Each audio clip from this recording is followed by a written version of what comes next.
estudiar la palabra de Dios. Bienvenidos todos. Y vamos a ir al libro de Colosenses. Colosenses, el capítulo 1, versículo 9. Colosenses, capítulo 1, versículo 9. Y vamos a seguir aprendiendo más acerca del crecimiento espiritual, acerca de la madurez espiritual. Los que no tienen su Biblia o no tienen esta versión ahí, si ustedes prefieren, pueden mirar, ahí está proyectado el texto. Entonces el apóstol Pablo, recordemos que el escritor es el apóstol Pablo y la carta está dirigida a la iglesia de los Colosenses. Dice así: así que desde que supimos de ustedes, no dejamos de tenerlos presentes en nuestras oraciones. Le pedimos a Dios que les dé pleno conocimiento de su voluntad y que les conceda sabiduría y comprensión espiritual. Versículo 10. Entonces, la forma en que vivan siempre honrará y agradará al Señor, y sus vidas producirán toda clase de buenos frutos. Mientras tanto, irán creciendo a medida que aprendan a conocer a Dios más y más. Dice el 11, también pedimos que se fortalezcan en todo el glorioso poder de Dios para que tengan toda la constancia y la paciencia que necesitan. Mi deseo es que estén llenos de alegría, dice el apóstol Pablo. Y dice el 12, y den siempre gracias al Padre que nos hizo aptos para que participemos de la herencia que pertenece a su pueblo, dice, el cual vive en la luz. Bueno, Colosenses. Es importante que cuando nosotros vayamos a estudiar un pasaje de la Biblia, tengamos en cuenta quién escribe el pasaje y a quién se le escribe el pasaje. Eso nos ayudará a entender los conceptos que encontramos ahí escritos. Entonces, la iglesia de Colosas, ¿no? Colosas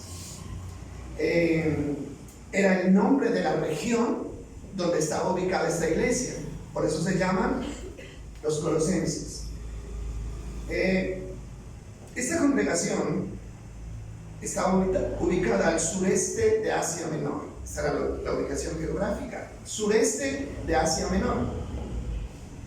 Bueno, y otro dato importante es que esta congregación hacía parte de las congregaciones fundadas por el ministerio de Pablo.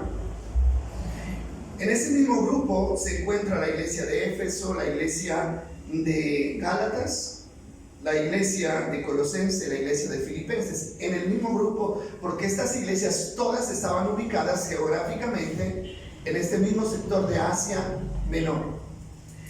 Bueno, es importante entender por qué se escribe esto, por qué el apóstol Pablo escribe estas cartas, con qué propósito escribe estas cartas.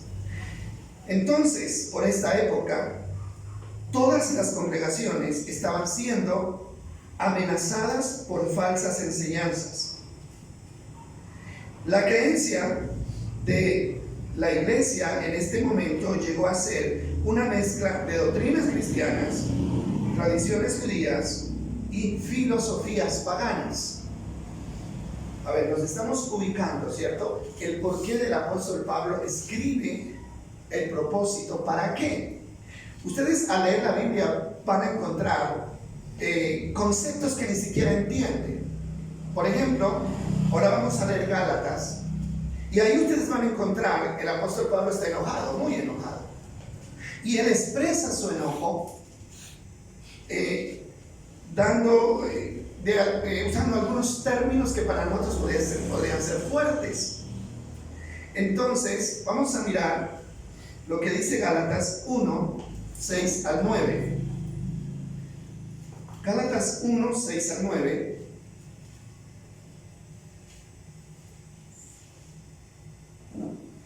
Mire lo que dice el apóstol, póngale cuidado usted ahí.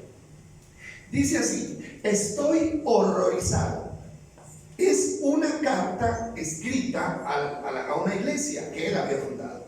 Y dice: estoy horrorizado de que ustedes estén apartándose tan pronto de Dios, quien los llamó a sí mismo por medio de la amorosa misericordia de Cristo. Están siguiendo un evangelio diferente, que aparenta ser la buena noticia.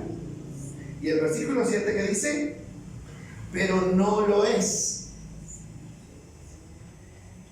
En lo absoluto, no lo es.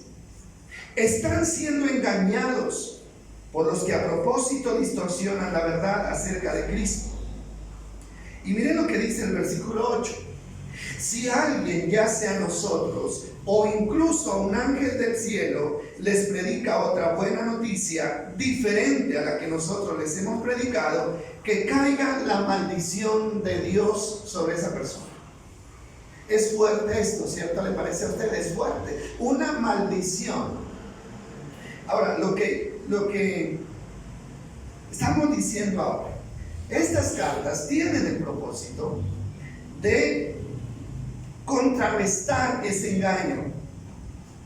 Y lamentablemente todos se habían alejado, se estaban alejando de la verdadera doctrina de Cristo. Mire, cuán decepcionante puede ser para un maestro como el apóstol Pablo, que dio su vida, que renunció a todo, absolutamente a todo, para llevarle la verdad del evangelio, y que vengan otras personas y que ellos se dejen seducir. Más adelante, nosotros, los del grupo de estudio de los viernes, estamos analizando exegéticamente o profundamente el libro de Gálatas. Y qué bueno es, ¿sí o no? Los que están estudiando, excelente, ¿no? Y ahí nos damos cuenta, o sea, del por qué era lo que estaba pasando realmente. Y el apóstol Pablo dice claramente: ustedes se están dejando engañar. Se están dejando engañar. Y cuando el engaño se manifiesta, hay que contrarrestarlo de alguna manera. Y no podemos quedarnos callados. Todos se habían dejado engañar y habían dado entrada al judaísmo, al paganismo y a las filosofías huecas. Yo no sé qué está pasando hoy, yo no sé cómo usted ve la iglesia hoy, pero yo le invito a que usted, mi amado, se vuelva crítico de la situación de la iglesia. Vuélvase crítico de la situación, porque usted hace parte de esa iglesia.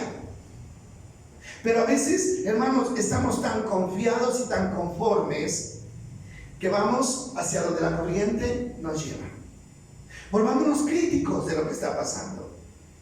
Podemos hacerlo, tenemos todo el derecho, porque se trata de la verdad. Ahora, yo les había dejado un trabajo a los hermanos y era, bueno, ¿qué piensan ustedes? O sea, acerca de la religiosidad, del legalismo, todo eso. ¿Hay o no hay? Y necesitamos saber dónde estamos parados, qué es lo que está pasando a nuestro alrededor. Y vamos a mirar lo que dice Colosenses 2, el mismo Colosenses 2. Siempre el apóstol trata de abrirnos los ojos, porque para eso Dios los puso ahí. Colosenses 2, 7. Dice así. Está tratando el mismo problema, ¿no? El mismo problema. Ahora sí dice el apóstol Pablo: arraíguense profundamente en Él. ¿En quién? ¿Quién es Él? Cristo, hermanos. Cristo, porque el tema de Pablo es Cristo. Arraíguense profundamente en Él y edifiquen toda su vida sobre Él.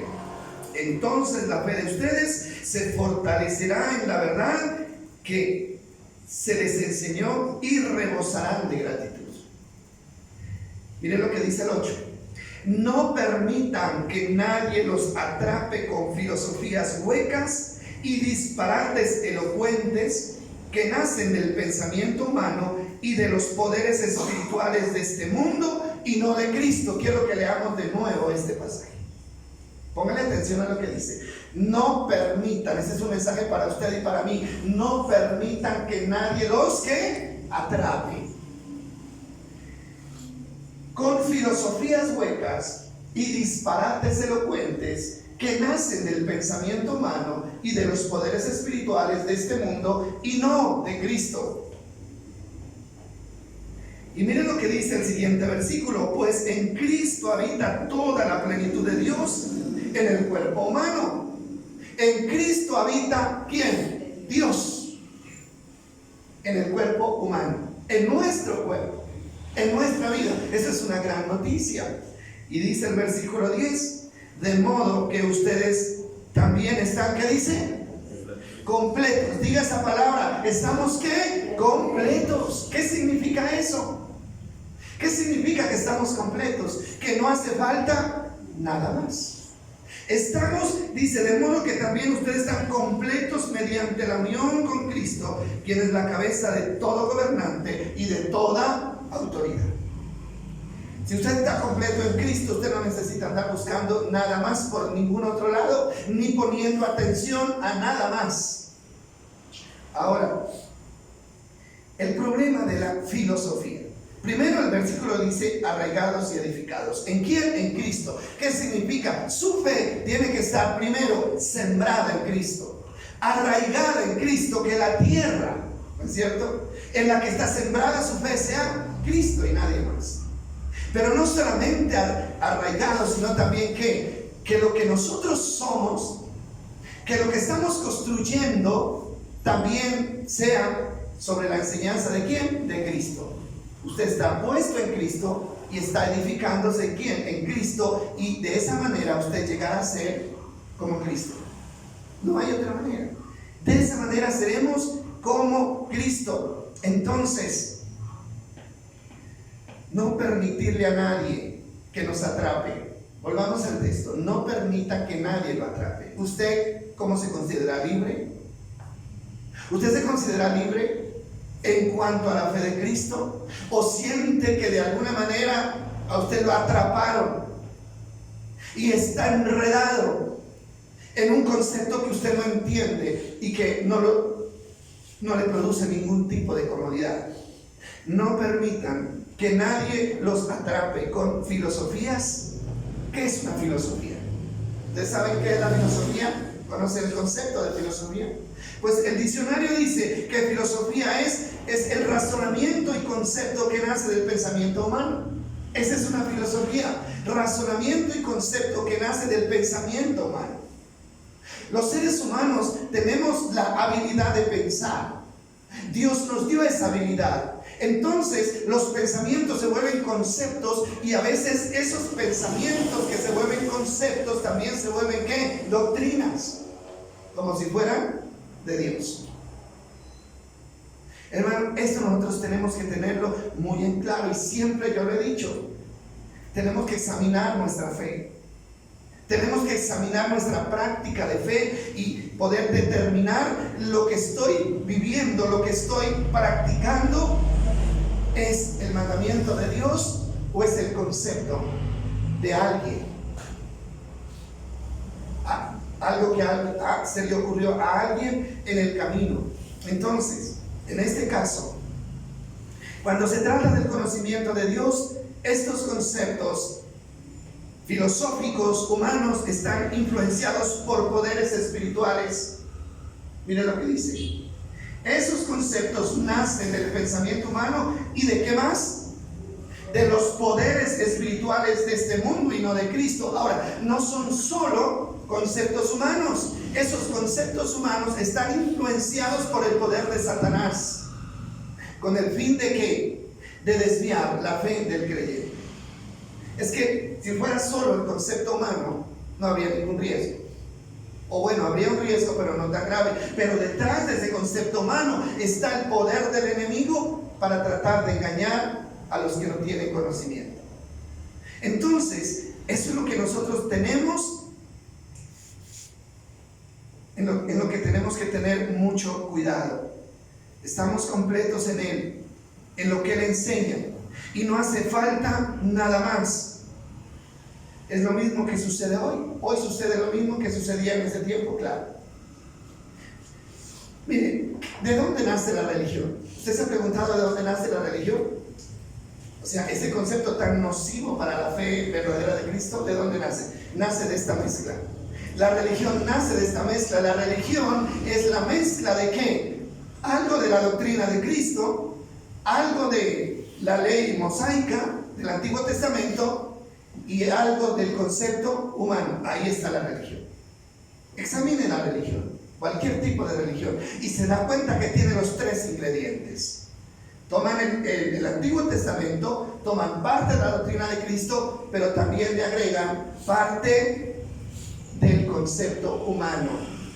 Por eso es que nosotros no podemos hacer parte de la religión, de ningún tipo de religión, porque la religión está contaminada, ¿sí? El apóstol Pedro dice, lo decimos de nuevo, siempre lo hemos dicho, deseen como niños recién nacidos la leche espiritual, que dice, no que contaminada, no adulterada. Y la leche se adultera cuando se mezcla. La leche se adultera cuando se mezcla con agua. La doctrina de Cristo se adultera cuando se mezcla con el concepto humano y aún con la ley mosaica. Y a mí es bíblica. La ley mosaica es bíblica. Pero mire lo que está pasando con estas iglesias. Estos judaizantes aceptaron a Cristo, pero no quisieron desprenderse de los conceptos de la ley mosaica. Y no contentos con que lo practicaban ellos, querían imponérselo a los demás. Y el apóstol Pablo es muy radical, y allí, en Gálatas, utiliza un término muy fuerte. Esos perros, les dice, ¿no? Perros. Lean Gálatas y van a encontrar el término. Esos perros mutiladores del cuerpo. ¿A quién les llamaba perros?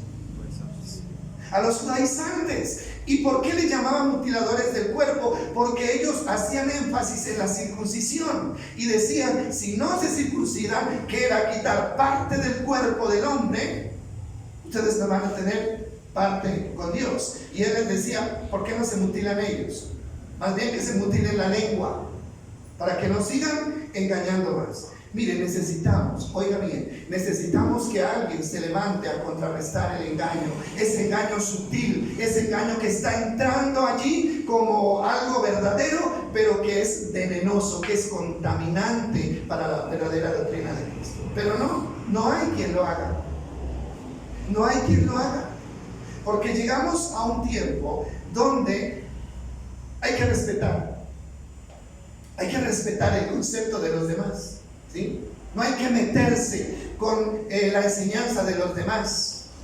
Hermanos, si el apóstol Pablo hubiera respetado el concepto de los demás y no hubiera escrito estas letras, ¿qué hubiera sido de esas iglesias? Se hubieran hundido cada vez más ¿en qué? En el engaño, aunque eso le costó prisión, le costó maltrato, le costó rechazo y aún le costó ¿qué? La propia vida. Pero alguien tiene que hacerlo. Entonces, mis amados, esto es algo a lo que nosotros le debemos poner mucho cuidado. Y me gusta lo que dice el 10, de modo que ustedes están ¿qué? Completos mediante Cristo. Ahora, si usted conoce a Cristo, usted no necesita conocer nada más. Nada más, nada, absolutamente nada. Si usted conoce la doctrina de Cristo, lo demás sobra. Sobra. Y hacia allá es que tenemos que enfocarnos. El enemigo no quiere que nosotros conozcamos a Cristo. Y él siempre está buscando tender un manto de oscuridad alrededor de la doctrina de Cristo. Cumplan la ley. El diablo no tiene ningún problema con que usted siga cumpliendo la ley. Él sabe que eso a usted no le sirve para nada. Así que no se preocupe. Pero sí se preocupa cuando alguien descubre la doctrina de Cristo y comienza a cumplirla. Eso es lo que al enemigo le preocupa. Entonces, Pablo, volvamos a Colosenses 1. Estamos en el 9. Colosenses 1:9.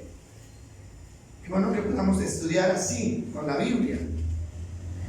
Dice, así que desde que supimos de ustedes, no dejamos de tenerlos presentes en nuestras oraciones. ¿Saben que Pablo en ese momento estaba prisionero, por decir la verdad?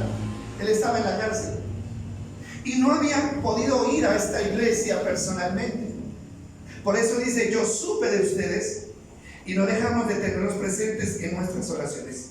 Le pedimos a Dios que les dé pleno conocimiento de su voluntad y que les conceda sabiduría y comprensión, ¿qué? Espiritual. Mire usted, Pablo les hace saber que está orando por ellos. Y el motivo de su oración es algo especial. Pensemos en el motivo de la oración de Pablo. Que les conceda, ¿qué? Conocimiento de su voluntad y que les conceda sabiduría y comprensión espiritual. Esa es la más grande necesidad de cualquier creyente, de cualquier ser humano. Bueno, yo me pregunto, ¿es que en esa iglesia no había otras necesidades que dicen ustedes? Creo que sí. Seguramente en esa iglesia había gente enferma, había gente pobre, habían problemas familiares, pero Pablo no dice, yo le oro a Dios para que los sane, yo le oro a Dios para que les mejore la economía o los ayude en la familia. Él dice, yo oro a Dios para que les conceda conocimiento de su voluntad, para que les dé comprensión espiritual. Esa era la oración de Pablo. ¿Por qué? La pregunta es ¿por qué? ¿Por qué es tan importante tener comprensión espiritual? Y es más importante que la comida, es más importante que la salud, es más importante que solucionar cualquier problema de esta vida, es tener conocimiento espiritual. ¿Sabe por qué? Versículo 10. Ahí está la razón. El versículo 10 dice, entonces, ¿qué significa eso de entonces? Dice, cuando ustedes tengan sabiduría espiritual, entonces la forma en que vivan, siempre que dice, honrará y agradará ¿a quién? Al Señor. Mire, tan bonito esto. ¿Por qué es tan importante tener revelación espiritual? Porque solamente teniendo conocimiento espiritual, usted podrá honrar y agradar al Señor. Nadie puede agradar a Dios a menos que tenga esa revelación de Dios. Nadie lo puede agradar. Entonces, hermano, nosotros tenemos que darle importancia a lo que el apóstol Pablo nos está diciendo y que ese sea nuestro motivo de oración. Pero no es, seamos realistas. En algunas iglesias se pide, se le habla a la iglesia de cuántos tienen necesidades para que oremos por ustedes. Las reuniones de oración, siempre se dice así, ¿no es cierto? Cadenas de oración, bueno, todo eso. Y entonces la gente comienza a levantar la mano y el uno dice, yo tengo enfermos en la casa, el otro dice, yo tengo un problema acá, el otro dice, yo tengo otro problema acá. Pero nadie, absolutamente nadie, levanta la mano para decir, mi necesidad es revelación espiritual. Yo no me acuerdo que alguien me haya pedido oración para eso. No me acuerdo. Y mire, estamos dejando de lado la necesidad más grande y más urgente. ¿Sabe por qué? Porque la bendición que estamos buscando todos los días y en todas las iglesias se busca, que es la bendición económica, la bendición de salud, todo eso depende ¿de qué? ¿De qué depende? De si honramos y agradamos ¿a quién? A Dios. Si usted honra y agrada a Dios, entonces usted no necesita pedir nada, nada necesita pedir, porque esto que usted necesita es respuesta a que usted agrada y honra al Señor.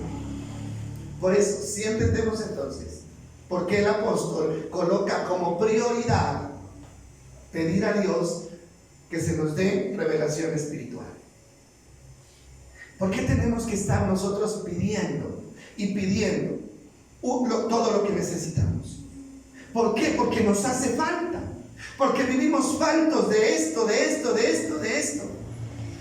¿Y eso qué significa? Eso significa que Dios de alguna manera nos está agradando de nosotros. Porque recuerden lo que dice el Antiguo Testamento, el Nuevo Testamento. Dice Deuteronomio, ¿no? Ese pasaje que siempre mencionamos. Sucederá que si ustedes oyen atentamente la ley de Dios y la hacen, todas estas ¿qué? Bendiciones los seguirán. Todas estas bendiciones. Y el Señor dice en Lucas también, dice, el que oye mi palabra y la hace, será un hombre, será una persona exitosa. No verá fraude, no verá desgracia, no verá ruina en su vida. Eso está dicho. Entonces, por eso es que necesitamos la revelación y la comprensión espiritual. ¿Y qué dice? Y sus vidas darán, ¿qué dice? Toda clase de ¿qué? De buenos frutos. No hay posibilidad de dar un buen fruto a menos que haya una comprensión espiritual correcta. No hay posibilidad de dar buen fruto. Miremos un poco más. Ahora, lo más importante para agradar a Dios es tener pleno conocimiento de su voluntad. Ahí es que tenemos que enfocarnos. Tenemos que enfocarnos ahí, darle prioridad a eso. ¿Cómo puede agradar usted a alguien que no conoce? ¿Lo puede agradar? No, no puede agradarlo. ¿Sí? Eso es cuestión de entendimiento. Y el otro día poníamos este ejemplo.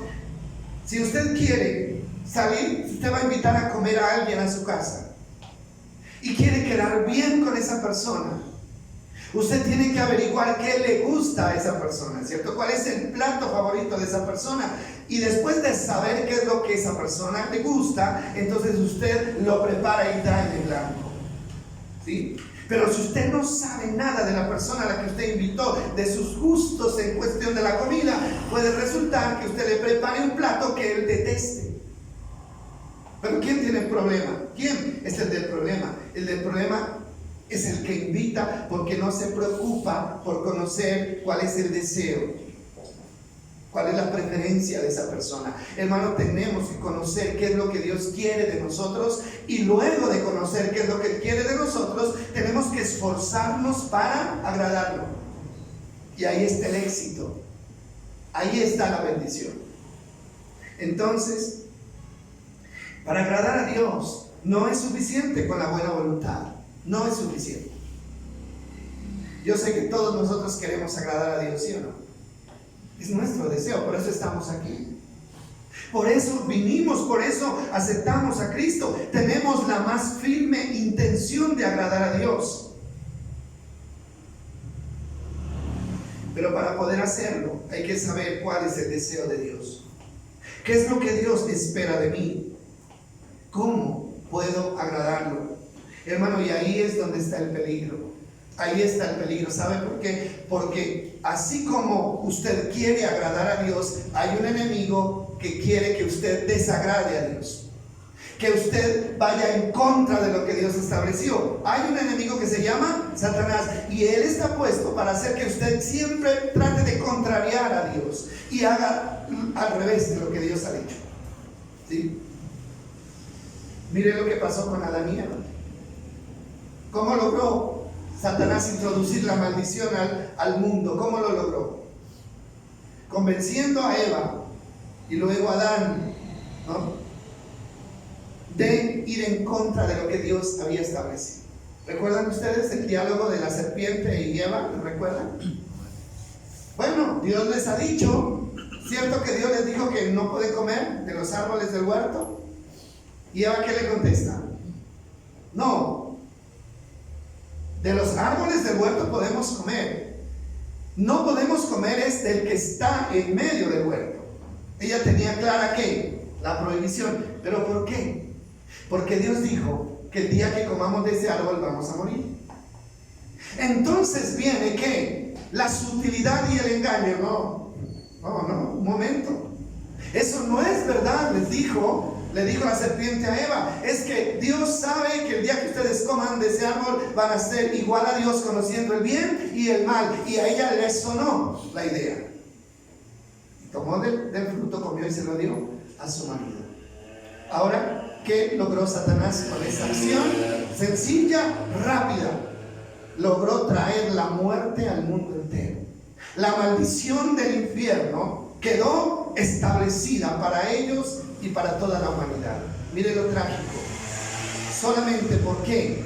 Por darle oído a un concepto que no era de quién, de Dios. Hermano, aquí no estamos para ver si a usted le agrada lo que Dios dijo, si usted está de acuerdo con lo que Dios dijo. No, nosotros estamos aquí es para darle valor a la palabra sin cuestionarla de ninguna manera. Eso es lo que nosotros tenemos que hacer. Ahora, vamos a... Sí, tenemos la palabra, todos tenemos la palabra, ¿sí o no? Pues gracias a Dios que usted la tiene en su casa, tiene 1, 2, 3 Biblias, las que usted quiera, la tenemos. Pero a pesar de eso, hay mucha gente confundida, ¿sí o no? Hay mucha gente confundida. Bueno, yo leo que la Biblia dice aquí, y yo pensaba que esto era lo que decía, pero viene alguien de allá y me dice que así no es, y luego viene otro y me dice que no es así, que ahora es de otra manera. ¿Qué hacer? ¿Cómo está la gente hoy en día? Confundidos, haciendo cosas que Dios nunca les ha pedido. Por eso nosotros ahorita por las redes nos damos cuenta de tantas cosas absurdas que la gente dice y hace hacer a los demás diciendo que viene de Dios. Cosas tremendas. Yo les contaba ayer de una experiencia, ayer en la galería, ¿no? Un señor me llama y me dice, venga un momento, como afanado, quiero compartirle algo, y comienza a hablarme supuestamente de Dios, ¿no? Bueno, yo lo escuchaba y comienza a decir, vea, hay que alimentar a los perros. Hay que alimentar a los perros. Dios dice que alimentemos bien a los perros, que no nos comamos nosotros la comida de los perros. Decía, bueno, ¿de qué me está hablando este señor? Y después capté que me estaba diciendo que era una persona que no comía carne, ¿no? Y que la carne era solo para los perros. Y que él solamente comía, pues supuestamente que él comía verduras, o yo no sé qué comería, y se levanta de donde estaba y se quita el sombrero y me dice, míreme a mí, tengo 61 años y míreme cómo estoy de bien, no tengo una sola cana, porque las canas son el resultado de comernos la comida de los perros. Y Dios dice, y bueno, yo dije, pues, gracias por el interés de ilustrarme, pero perdóneme, estoy de afán. Gente que ni siquiera sabe de lo que está hablando, ¿sí? Y hay gente que les pone atención, es el asunto, hay gente que les pone atención. Entonces, ¿de qué se aprovechan los engañadores? Para poder desviar al creyente del verdadero camino, de la falta de revelación espiritual. De eso se aprovechan. Entonces no es solo leer la Biblia, es tener la revelación correcta. Primera de Corintios 2:9. Primera de Corintios, capítulo 2, versículo 9 al 12, vamos a leer.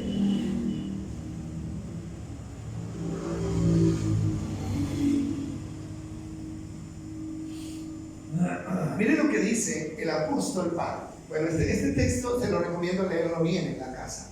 Todo el capítulo 2 de Primera de Corintios habla de la revelación espiritual. Dice, a eso se refieren las escrituras cuando dice, ningún ojo ha visto, ningún oído ha escuchado, ninguna mente ha imaginado lo que Dios tiene preparado para quienes lo aman. Y dice el 10, pero fue a nosotros a quienes Dios reveló esas cosas, ¿por medio de quién? De su Espíritu, pues su Espíritu investiga todo a fondo y nos muestra los secretos profundos de Dios. A mí me gusta tanto esta palabra. Y el 11 dice, nadie puede conocer los pensamientos de una persona excepto el propio espíritu de esa persona. Y nadie puede conocer los pensamientos de Dios excepto el Espíritu de Dios. Ojalá podamos entender este concepto nosotros. Y nosotros hemos recibido el Espíritu de Dios, no el espíritu del mundo, de manera que podemos conocer las cosas maravillosas que Dios nos ha regalado. ¿Usted conoce las cosas maravillosas que Dios le ha regalado? ¿Conozco yo lo que Dios me ha dado? ¿Conozco a qué tengo derecho como su hijo? ¿Sé cuál es mi herencia como hijo de Dios? Tenemos que saber, hermano, porque si usted no sabe cuál es su herencia, ¿cómo la reclama? Hay personas, hermano, que se adueñan de las herencias de los demás. ¿Sabían ustedes eso? Pero eso lo pueden hacer, ¿por qué? Porque generalmente el que no reclama es porque no sabe absolutamente nada. El enemigo se aprovecha de la ignorancia para quitarnos lo que nos corresponde. Por eso tenemos que tener conocimiento de qué es lo que Dios realmente nos ha concedido. Dice, volvamos al texto y analicémoslo paso a paso. Ningún ojo, ¿no? Dice, ningún ojo ha visto, póngale cuidado a eso. Ningún ojo ha visto, ningún oído ha escuchado, ninguna mente ha imaginado lo que Dios tiene preparado para los que le aman. ¿Qué significa esto? Esto significa que ningún ojo humano, ni oído humano, ni mente humana puede percibir la voluntad de Dios sin la acción del Espíritu Santo. Usted ni se le ocurra tratar de entender la voluntad de Dios con el poder de su mente. No lo va a lograr. No lo va a lograr. Eso está vetado para nosotros. Es que yo leo la Biblia y no entiendo nada. Hay personas que dicen así, ¿no? No entiendo nada. O entienden al revés. Eso significa que están tratando de entender con su propia mente. Entonces, esto está claro acá. Y dice, es la acción del Espíritu Santo. A mí me gusta esa parte que sigue. Y dice, por eso a nosotros, pero fue a nosotros a quienes Dios nos ¿qué? Reveló esas cosas por medio del Espíritu. Pues su Espíritu investiga, póngale cuidado a esa palabra, investiga todo a fondo y muestra los secretos que dice profundos. O sea, ¿hay secretos? ¿Dios tiene secretos? Claro que tiene secretos, hermano, pero esos secretos Dios quiere revelarlos. Dios los necesita revelar.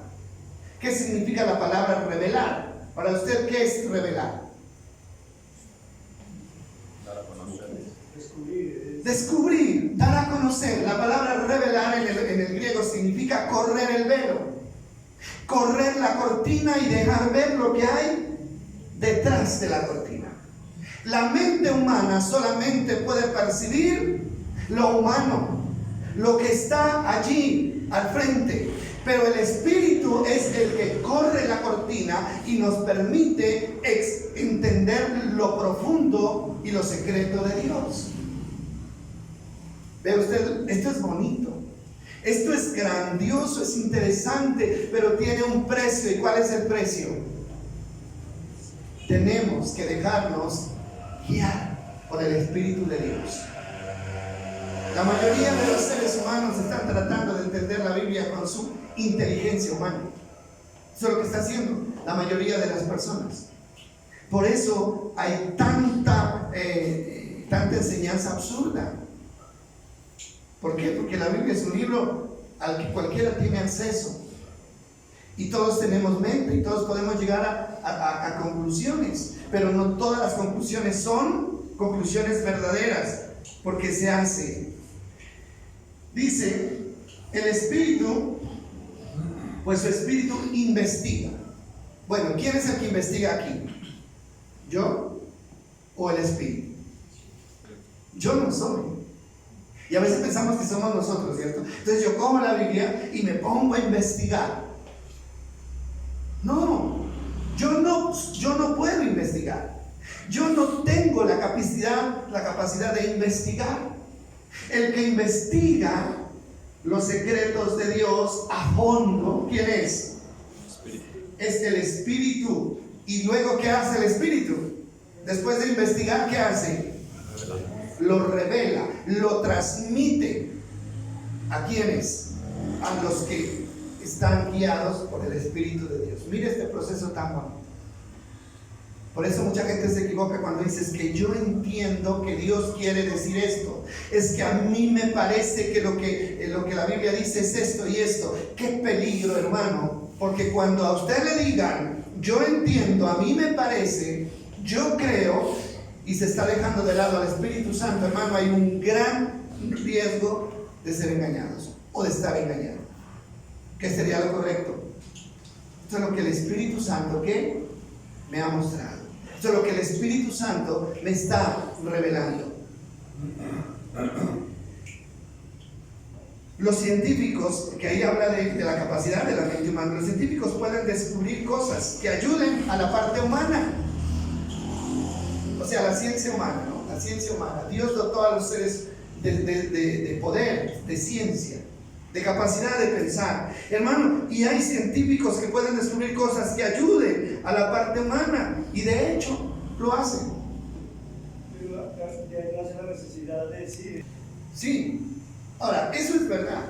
O sea, si usted le pregunta a la iglesia de allá, a la iglesia de acá, a la otra iglesia, que si tienen la verdad, ellos dicen que tienen la verdad. Y sí, ellos dicen, Dios me la reveló. Ahora, pero el problema es que nos confiamos y damos por hecho de que Dios se la reveló a ellos, cuando también nos la puede revelar ¿a quién? A nosotros. Entonces, lo que Dios les reveló a ellos, tiene que revelármelo a mí también. Porque no hay contradicción, en la Biblia no hay contradicción. Entonces, cuando yo pienso una cosa y el otro piensa otra, entonces uno de esos dos tiene que estar equivocado. ¿Y cuál es el que está equivocado? El que está analizando la palabra con la capacidad humana. Hablábamos de los científicos que han descubierto cosas importantes.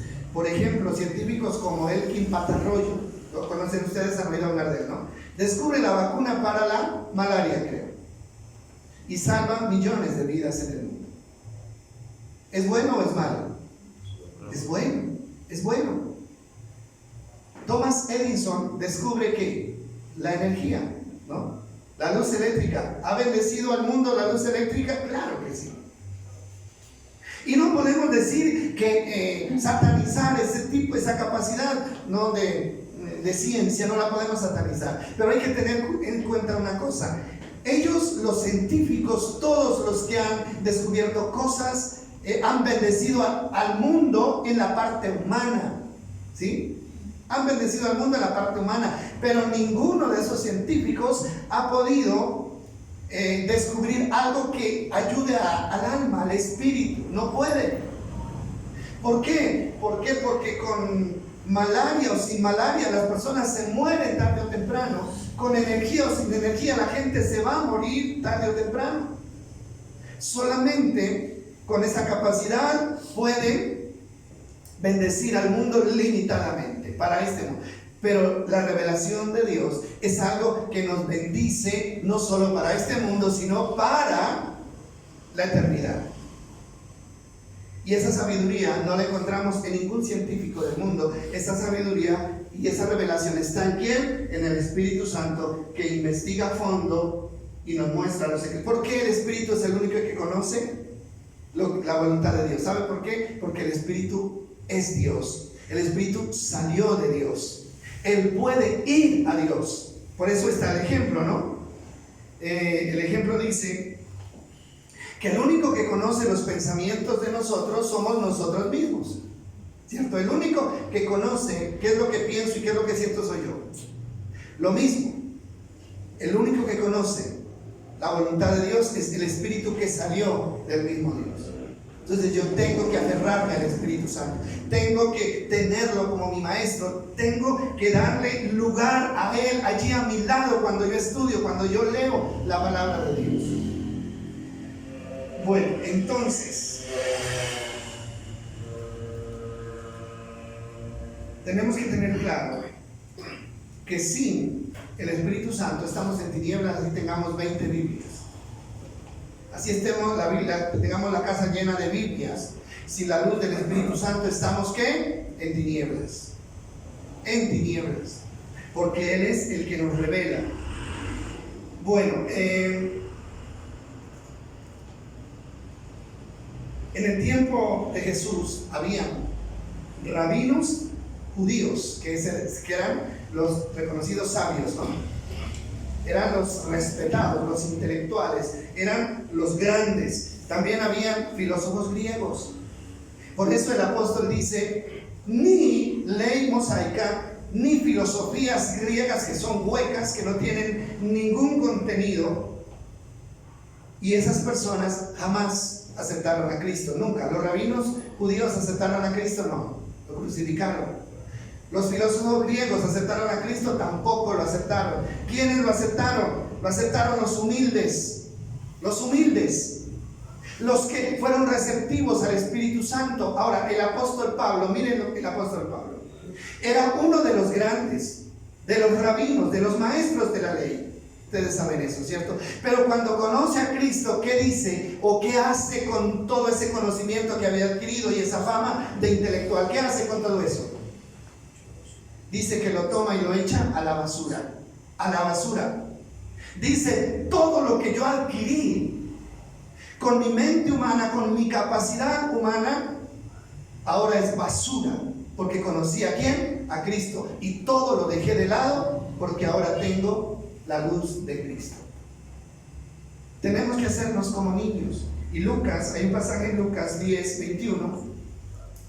Lucas 10:21, Jesús mismo lo dice, de acuerdo con el apóstol Pablo. Y dice, en esa misma ocasión Jesús, lleno de gozo del Espíritu Santo, dijo: oh Padre, Señor del cielo y de la tierra, gracias por esconder estas cosas de los que se creen sabios e inteligentes y revelárselas que son como niños. Sí, Padre, a ti te agradó hacerlo de esa manera. ¿Cuáles cosas fue que escondió? El plan de salvación de Dios para el mundo a través de Cristo, porque eso fue lo que nunca ellos entendieron. Ahora, ¿quién se la reveló? A los niños. ¿Quiénes son los niños? Son las personas sencillas, las personas que no se creen tan sabios, que piensan que no necesitan la ayuda del Espíritu Santo, que creen que su sabiduría es suficiente para entenderlo todo. Esas personas jamás entendieron nada. Cuando Cristo vino, se presentó delante de ellos, trató de enseñarles, ellos siempre sacaban sus conclusiones, su religiosidad, su filosofía, y anulaban la palabra de Jesús. Por eso nunca tuvieron la oportunidad de ¿qué? De conocer lo que Dios vino a revelarles y a entregarles a través del Señor Jesucristo. Entonces, mis amados, además, ya terminamos, vamos terminando, y volvamos de nuevo al texto inicial de Colosenses 2, y vamos a mirar, Colosenses 1,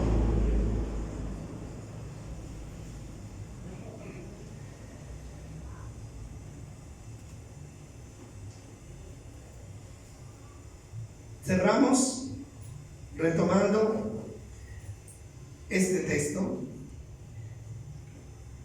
y vamos a mirar los beneficios que adquirimos al poder tener revelación espiritual. ¿Cuáles son los beneficios? Primero, dice, ¿ya estamos en el 9? Sí, dice,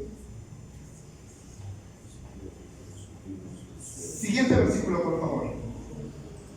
Aquí está hablando de la oración, pero aquí habla de los beneficios. Mire, entonces, la forma en que viven honrará y agradará al Señor. ¿Cuándo? Cuando tengan ¿qué? Revelación espiritual. Segundo, y sus vidas producirán toda clase de buenos frutos. ¿Cuándo? Cuando tengamos la verdadera revelación de Dios. Tercero, mientras tanto irán creciendo. ¿Quién crece? ¿Quién es el que crece realmente y puede aspirar a llegar a la estatura de Cristo? El que tiene revelación espiritual de la palabra de Dios. Irán creciendo en la medida en que aprendan a conocer a Dios, como dice, más y más. ¿Dónde está el problema entonces del enanismo espiritual? ¿Por qué la gente no crece como debería crecer? ¿Sabe por qué? Porque no se conoce verdaderamente a Dios. ¿Qué es lo que hace que crezcamos? Dice, el conocimiento del verdadero Dios. Eso hace que usted crezca. Entre más conozca, más crece, más crece, más crece. Sigue diciendo el texto, el 11. También pedimos que se les fortalezca con todo el glorioso poder para que tengan toda la, ¿qué dice? Constancia y paciencia. Mire, la constancia y la paciencia es algo tan importante. Lo necesitamos, dice el apóstol Pablo. Y que estén llenos de alegría. ¿Saben cuál es el problema grande del creyente hoy en día? Que vivimos como en una montaña rusa, ¿no? Hoy estamos animados y mañana estamos desanimados. Hermano, necesitamos estabilidad. Necesitamos tener el mismo ánimo todo el tiempo. Pero ¿por qué fallamos en esa parte? ¿Por qué el desánimo llega? ¿Por qué la impaciencia llega? ¿Por qué no somos constantes? ¿Sabe por qué? Porque ignoramos la revelación de lo que Dios tiene para darnos a nosotros. Y quiero que miremos un ejemplo en el libro de Hebreos 11, 13 al 16. Hebreos 11, 13 al 16. Y ahí se habla de los héroes de la fe. ¿Han leído ustedes este pasaje? Los héroes de la fe. Ahí aparecen una serie de nombres, ¿no? Aparece Noé, aparece Enoc, aparece Abraham, aparece Moisés. Estos nombres fueron resaltados como personas de fe. Y a eso se refiere la Escritura. Dice, todas estas personas murieron aún creyendo lo que Dios les había prometido. Y aunque no recibieron lo prometido, lo vieron desde lejos y lo aceptaron con gusto. Dice, coincidieron en que eran extranjeros y nómadas aquí en el mundo. ¿A quién se refiere? A estos grandes personajes. Ahí está Rahab, la ramera. Versículo 14 dice, es obvio que quienes se expresan así esperan tener su propio país. ¿A qué país se refiere? Cielo. Al cielo. Y el otro texto dice, si hubieran añorado el país del que salieron, bien podrían haber regresado. No estaban pensando en un país terrenal. Versículo 16 dice, sin embargo, buscaban un lugar mejor, una patria que celestial. Por eso Dios no se avergüenza de ser llamado el Dios de ellos, pues les ha preparado una ciudad. Qué bonito esto, ¿no es cierto? Ahora, se refiere a los hombres de fe. ¿Por qué no se desanimaron ellos? ¿Por qué no se quedaron al lado del camino como otros lo hicieron? Ellos avanzaron y avanzaron y avanzaron. ¿Sabe por qué? Porque le creyeron a Dios. Dios les había dicho, yo les voy a dar una ciudad, un país que no es de este mundo, se los voy a entregar a ustedes. Y Abraham sale de Ur de los Caldeos y va en pos de esa ciudad. ¿Y sabe qué dice la Biblia? Dice que Abraham dejó todo lo que tenía, siendo un hombre muy rico en Ur de los Caldeos, y que nunca construyó una casa. Dice que él vivió ¿dónde? ¿Cómo vivió Abraham? En tiendas. ¿Lo han leído? En tiendas. ¿Qué era una tienda? Era una especie de habitación removible. ¿Sabe por qué él hizo eso? Porque le creyó a Dios y él avanzaba hasta llegar a la patria celestial. Qué bonito eso, ¿cierto? Pero lo hizo por fe. Nunca desmayaron, nunca decayeron en su ánimo, porque tenían claro lo que Dios les había prometido. Murieron físicamente, nunca vieron esa ciudad, pero la saludaron de lejos. Murieron creyendo que eso era real. Hermano, déjeme decirle una cosa. Si usted no conoce realmente lo que Dios le ha ofrecido, es posible que nos desanimemos y nos salgamos del camino. ¿Por qué? Porque el mundo es cruel. El mundo en el que vivimos es cruel, hermano. Mire usted el camino de cada uno de esos personajes, y se encontraron con tantas dificultades, tantas luchas, tantos enemigos que tuvieron que vencer, pero nunca salieron del camino porque tenían en la mente que Dios les había prometido una ciudad celestial. Entonces, si usted no conoce lo que Dios le ha ofrecido, mi hermano, usted no va a tener fuerzas para luchar. ¿Cómo avanzamos si no sabemos lo que nos espera? ¿Cómo? ¿Qué dice Dios de la herencia? A nosotros también nos ha prometido una herencia, ¿sí o no? ¿Han leído Apocalipsis 21? Sí, cielo nuevo y tierra nueva. Y dice, y Juan vio la santa ciudad, la nueva Jerusalén, que es la iglesia, descender del cielo, tan hermosa como una novia preparada para recibir a su esposo. Y oí una voz que decía, he aquí, Dios está con ellos, y ellos serán su pueblo, y Dios será el Dios de ellos, y allá no habrá llanto, ni dolor, ni clamor, porque las primeras cosas pasaron. Hay referencias claras de la tierra, de la ciudad, del lugar que Dios los preparó. Y usted tiene que tener claro eso, porque usted no tiene claro eso, entonces no tendrá fuerzas para seguir luchando para llegar hasta allá. Pero eso solo lo entendemos por revelación que espiritual.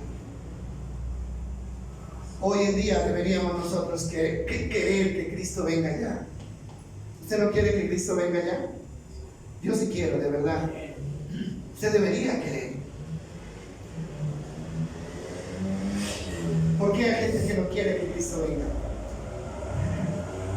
Hay gente que no quiere, ¿cierto?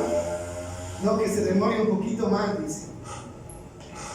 Y dice, no es que mi hijo, mi hija, mi vecino, el que más, mentiras, es porque nosotros no sabemos qué es lo que tenemos. Porque si usted supiera realmente a dónde es que Dios lo va a llevar, usted dejaría todo, hermano, y de cabeza iría hasta allá. Pero como no sabemos a dónde es que Dios nos va a llevar, entonces preferimos estar aquí en este mundo de ¿qué? De muerte, de dolor, de enfermedad, de angustia y de tristeza. Por eso es que estamos tan amañados aquí. Hermano, no se da cuenta el mundo, cómo está el mundo, no se da cuenta. Hermano, ya no se puede vivir aquí, no se puede. Enfermedades que nos atacan, hermano, se alivia de una cosa y se enferma de otra. Si no es el hijo, es el papá, si no es el papá, es la mamá. Hermano, ya no podemos ni siquiera caminar con seguridad. ¿Por qué? Porque los peligros nos rodean, la muerte nos rodea a cada instante. ¿A usted le parece que este mundo es un lugar donde deberíamos estar amañados? Yo creo que no. No. Hay un mundo, hay una tierra, hay un país, hay una mansión. Jesús lo dijo así en esas palabras. Me voy y me voy a prepararles ¿qué? Una mansión a cada uno de ustedes. Imagínesela por un momento. Y si usted se la imagina y la cree, así, hermano, usted viva en el palacio más hermoso aquí, usted lo va a querer dejar y va a querer ir hasta ese lugar. Porque hay ¿qué? Revelación de lo que Dios nos ha dado. Pero el enemigo, hermano, en vez de hacernos pensar en el cielo, nos hace pensar es en el infierno, ¿sí o no? ¿Y será que si me muero me salvo? ¿Y qué tal que no me salvo? Hermanos, son palabras que nos inquietan. Y yo, hermano, para ir al infierno prefiero quedarme aquí. Prefiero quedarme aquí. Pero a veces son mentiras del enemigo. Yo quiero salir de aquí cuando pienso en lo hermoso que Dios tiene y ha preparado para nosotros. ¿Sabe qué decía el apóstol Pablo? Él decía, yo quisiera estar ¿con quién? Con el Señor. Yo quisiera estar con el Señor. Porque es mucho mejor estar con Él que estar aquí. Y nosotros a veces, hermano, lloramos por los que se van, ¿sí? Por los que se mueren. Y la gente llora y se lamenta y se da contra las pilastras. Hermano, no sabe que los que se mueren ganan. Los que se mueren ganan. Cuando a Jesús lo llevaban a la cruz, ¿recuerdan ustedes ese episodio? Unas mujeres iban llorando detrás de Jesús, ¿se acuerdan? Y lloraban. Y Jesús voltea y les dice, ¿por qué lloran por mí? Lloren por los que se quedan, lloren por ustedes y por sus hijos que se van a quedar aquí enfrentando la maldad del enemigo. ¿Yo qué? Yo ya voy derecho ¿a qué? A liberarme de este mundo malo, de esta maldad que hay sobre nosotros. Entonces, una persona que muere en Cristo, una persona que se va con Cristo, es una persona feliz, dichosa, y nosotros no deberíamos llorar, deberíamos hacer fiesta. Ahora, si se fue sin Él, ahí sí es duro, pero igual de nada nos sirve llorar, ni hacer rezos, ni pagar misas, ya no hay nada que hacer. Hermano, pero necesitamos entender lo que Dios nos ha ofrecido. Y ese texto que leímos, ¿estamos completos en quién? En Él. Y termina uno de los textos diciendo, dice, yo quiero que ustedes tengan alegría, dice Pablo, ¿no? Porque la alegría es también el resultado de tener revelación espiritual. ¿Por qué hay tanta gente, tanto cristiano amargado? ¿Por qué? Si yo le pregunto, El cristiano va a decir, es que es por este problema que tengo, es que es por esto, es que es por esto, es que es por esto, ¿no? Y yo le diría, si usted tiene claro lo que Dios le ofrece, nada, ningún problema, ni el más grande le podría quitar el gozo. Ningún problema. ¿Sabe por qué? Porque usted sabe que ese problema es pasajero, que cuando Dios lo libere de este cuerpo, usted va a vivir para siempre en la felicidad de la presencia del Señor. Aún la amargura es el resultado de no entender lo que Dios nos ha ofrecido. Tenemos que meternos más a conocer lo que Dios nos da. Revelación, ¿qué? Espiritual. Pídale. Y su vida, usted va a estar más tranquilo, va a ser más feliz, hermano, va más contento. Y otra cosa muy importante, no importa lo que pase aquí. No importa si tiene o no tiene, si tiene plata o no tiene plata, si tiene casa o no tiene casa, no importa, ¿sí? Si está enfermo o está alentado, no importa. Igual, si estoy enfermo y me voy a morir, ¿me debo preocupar? No. La enfermedad y la muerte me va a liberar de este cuerpo y me va a trasladar a un lugar más grande, más hermoso. Eso es lo que nos hace felices, hermano. Pero si usted sigue pensando que se va a morir y se va a ir al infierno, ahí sí no le garantizo nada. ¿Quién va a ser feliz, hermano, pensando que se va a morir y se va a ir a arder por toda la eternidad? Nadie. Pero eso no es lo que Dios nos ofrece. A usted y a mí, Dios no nos ofreció el infierno. Dios nos ofrece ¿qué? El cielo, con todo lo hermoso, lo bello que lo describe la Biblia. Así que ánimo, mis hermanos, ánimo. Y si el Señor viene ya, bienvenido sea. Si viene por todos, mejor. Pero si viene por cada uno, igual. Simplemente tomamos la delantera. Que Dios nos bendiga entonces. Démosle gracias a Dios. Señor, gracias por tu palabra. Señor, que aunque es fuerte, que aunque es como un martillo que quebranta la piedra, también, Señor, es bálsamo. Es bálsamo, Señor, para aquellas personas que hemos perdido tal vez el deseo de vivir.